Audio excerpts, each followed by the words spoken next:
শিক্ষার্থীদের জন্য সুবর্ণ সুযোগ। উচ্চ মাধ্যমিক পরবর্তী সময়ে দেখে নাও তোমার পছন্দের কলেজ।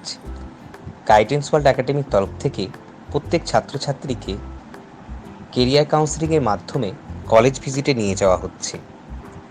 উচ্চ মাধ্যমিক পরবর্তী সময়ে পেশা প্রবেশের জন্য পেশামুখী কোর্স হোক বা তোমার পছন্দের চাহিদার কোর্স, কোন কোর্স করলে জীবনের নতুন দিগন্ত খুলে যাবে সেটা জানার জন্য সম্পূর্ণ কেরিয়ার কাউন্সেলিং প্রোভাইড করছে গাইডেন্স ওয়ার্ল্ড একাডেমি। সাথে থাকছে মূল আকর্ষণ, দেখে নাও তোমার পছন্দের কলেজ। গাইডেন্স ওয়ার্ল্ড একাডেমির তরফ থেকে কলেজ ভিজিটে সমস্ত ছাত্রছাত্রীকে নিয়ে যাওয়া হচ্ছে। আগে দেখো, পরে ভর্তি হও। গাইডেন্স ওয়ার্ল্ড একাডেমি শুধু কথা দেয় না, প্রতিশ্রুতি রাখে। গাইডেন্স ওয়ার্ল্ড একাডেমি, বিশ্বাসের বন্ধন চিরন্তন। আজই যোগাযোগ করো আমাদের সাথে ফ্রি কেরিয়ার কাউন্সেলিং ও কলেজ ভিজিটের জন্য।